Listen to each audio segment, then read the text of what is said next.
Sorry to interrupt. So we're looking at the time, and actually we're moving a lot faster than we'd anticipated. So really use this next sort of time with the 2 minutes to Your last thought. to sort of finish your last thoughts. If there are things that were, does that work for folks? 2 minutes. Okay, ladies and gentlemen, thank you again so much. I didn't make mention earlier regarding my duties on the Planning Commission. Many times I have given a no vote and surprised the other commissioners because of what I heard from the community. If staff cannot give me a good answer, I'm voting no, and to their surprise, I have done so. I'm against big box corporations coming into Daly City, like the Kmart, because with these big box companies, we want them, but they exploit the workers. They'll make you work part-time so that they don't have to pay you benefits. I will not tolerate that. I've also heard a candidate say something about rents for $1. I'd like to find out about this. To my knowledge, the place that's renting is providing services to the community, whether it's a food bank, whether it's legal services, providing services. So what do you get back out of that? If they're giving something back to the community, then I think it is well worth it, especially if they're a nonprofit. And lastly, I didn't talk about Seton Hospital, one of our biggest employers here in Daly City.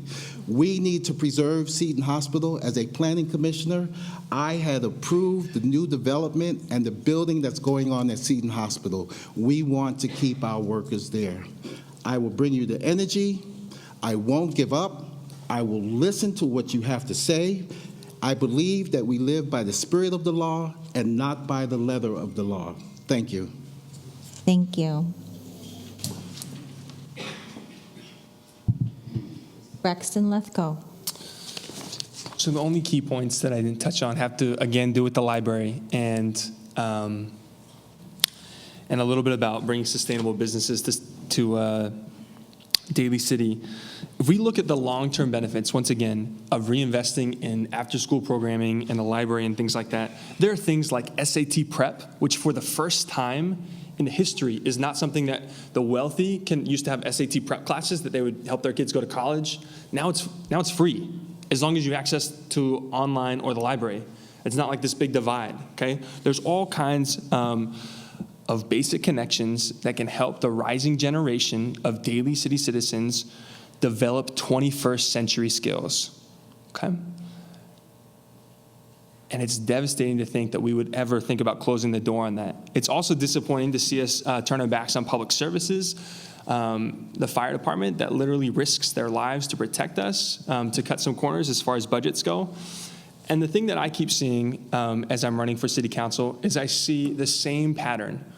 We're talking now about cutting libraries hours, moving 911 services, cutting Engine 95. Guess what? The exact same thing is going to happen in 4 years or in the next recession, right? And then we're going to cut a bunch of other stuff. And then we're going to say, things are going to be okay. And then we're going to cut. It's insane to think that doing the same thing over and over again is going to create different results. We need to develop a change. We need fresh ideas for Daly City that can support its citizens and the rising generations without gentrifying or removing the people who are here. That's all I have to say. Thank you. Gabriella Makstman. So as I was saying in my opening remarks, I served as both president and treasurer at Serramonte Village on the board of directors, and I made tough choices during the 2008 recession. And the community came out stronger because of them, and you can ask anyone there, they'll agree. I want to tell you a little bit about my plan for Daly City, and it has 3 parts. The first is Daly City needs more income. We need to bring Silicon Valley to Daly City. We need to attract high tax revenue businesses like startups and hotels, and we need to make it easier for small businesses that are already here to operate. Secondly, our city budget needs oversight and transparency. We need to encourage financial discipline and smart planning, and we need to honor our financial commitments and provide our residents with quality of services. Finally, the neighborhoods need better safety and affordability. We need to bring focus back to the core needs of the current residents, and we can do that through multi-use developments.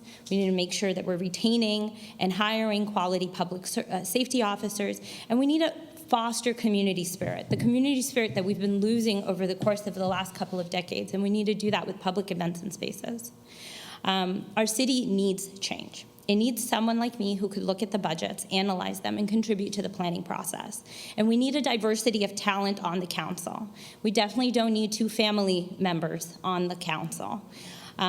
If you make the choice to elect me, I'll fight to make sure that the voices of the Daly City residents are heard, and I will work tirelessly to support the needs of the community. I'm committed to the city and its residents. I want to quickly let you know about some of my endorsements. I've been endorsed by Madeline Agramonte, who was a councilwoman and mayor here from 1990 to 2002. She's currently the mayor pro temp in Sonoma. Rachel Garibaldi, who is a retired trustee from the Bayshore School District. Nick, who's sitting over there. Howard Edelman from the Daly City Planning Commission. And that's time. Thank you. Sorry. Juslyn Manalo. Okay, sure. So, like I said before, Daly City has been my home ever since I was 8 years old. And so my passion to serve the city is really because I care about this city. And I have had the experience to work in the nonprofit sector to close to 15 years, working with residents firsthand, and to see what needs that arise and address those needs with programs. I've also been able to work on real policy issues in the municipality that I work in. And so I have the experience around working with people, working in the nonprofit sector, also working with policymakers and working on real issues and finding solutions to them. I want to make sure that, I can raise my children in Daly City in the future. For me, it's important to look at things in a very, I would say, holistic manner, and be able to work with businesses, small businesses, also the nonprofit sector, and then bridge those services that residents need on the ground. I've been able to get the support and proud to have the support of the San Mateo Labor Council, and also the support of fire and police, and also the teachers in the area and the California Federation of Teachers. Humbly ask for the support and vote of all of you, and I would be proud to serve the city that I'm raised in. Thank you. Thank you.